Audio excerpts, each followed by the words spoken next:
that I would be preaching to the choir today. But I want to preach today, not to the choir, but I want to preach to the press a little bit. 3 months ago, when we started this general election campaign, few people gave us a chance to win. Today, I think everyone can recognize that my opponent has spent millions of dollars trying to smear and discredit us. And in politics, you know, it's really funny. You don't address your opponent squarely unless you're afraid. When is the last time you've ever heard Lamar Alexander mention an opponent in another race? We said from the start of this campaign that we would run it with a backbone, and we've done that. We are fighting every day to get our country back from career politicians and money that's corrupting our government. They never expected us, our underfunded campaign and grassroots campaign, to get this close. So in the last few weeks, you've seen a barrage of ads concerning Gordon Ball and my head coming out of President Obama's. Lamar Alexander has attacked our profession. He's an attorney just like I am.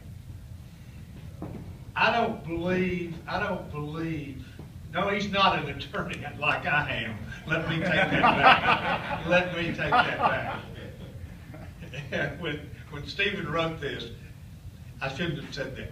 He is not an attorney like I am. I am what Roy Herring said I am.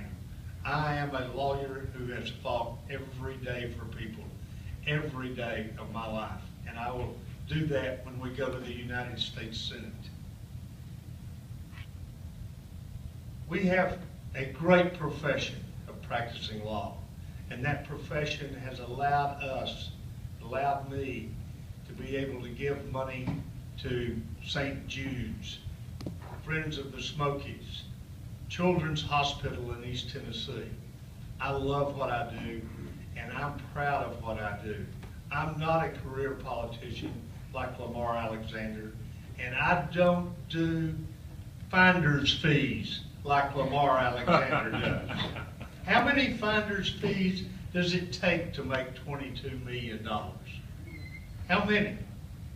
He said in Cookeville the other day, the dollar that he spent, and he made $620,000 on it 6 months later, while he was governor of the state of Tennessee.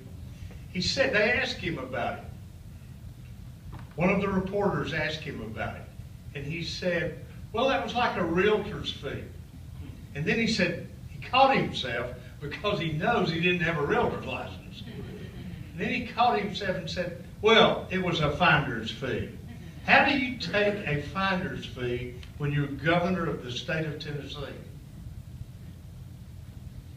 Last week, we had a man who was given more than $60,000 to the Republican National Committee and other Republican candidates try to smear my integrity.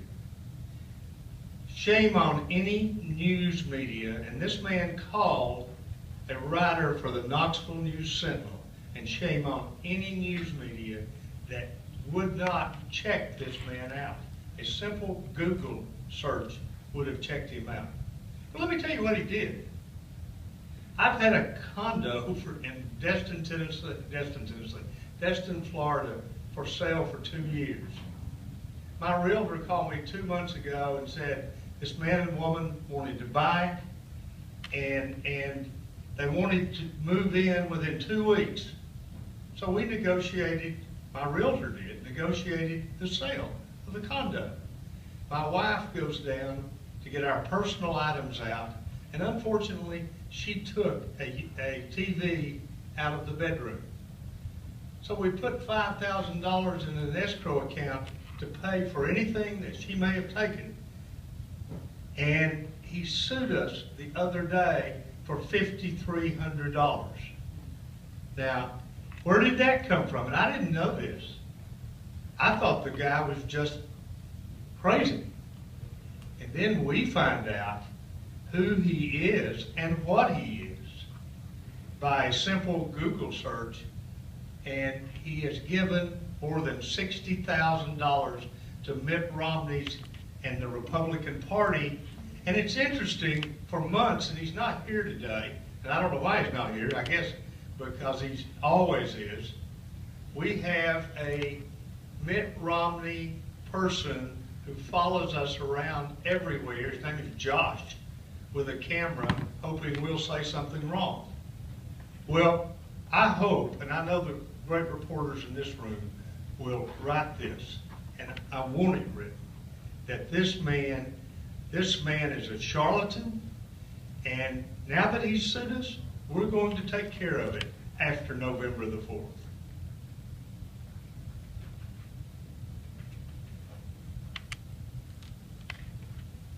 Today, I stand before you and ask Lamar Alexander to apologize to the voters of Tennessee.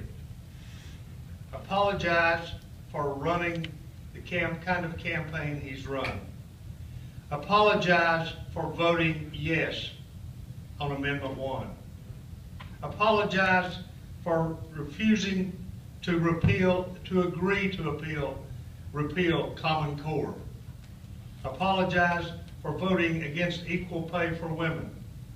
Apologize for cutting veterans' benefits. Apologize for wanting to abolish the minimum wage. Now, Lamar Alexander and I are so different on so many, many, many issues. And it's amazing to me that the states of North Carolina, Kentucky, Georgia, all the Senate candidates can debate. But Lamar Alexander is running the cookie cutter campaign. He's blaming President Obama for everything.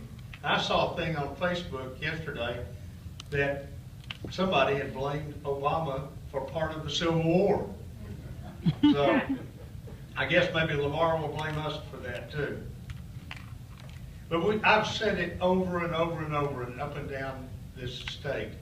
And one of the great things, when we were in Johnson City, I'm going to throw this away.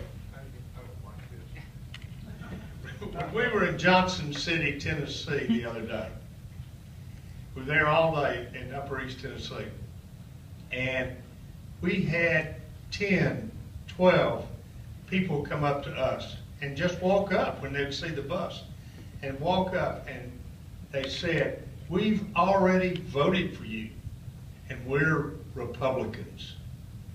Republicans in Eastern Tennessee. Lamar Alexander's unfavorables in Eastern Tennessee are over 50%. That's what's going to happen on November the 4th. People are going to go in that booth, Republicans, Independents, and Democrats, and vote for us. Vote for me and vote for you, so we can have good government in this state again. So I need your help, and I've said it over and over and over. If you want to change things in Washington, you've got to change the people. If you want, 6 more years of Mitch McConnell and Lamar Alexander, then the people of this state can go vote for them. But if you want to change things, then vote for Gordon Ball and the Democrats. Thank you. I've got to introduce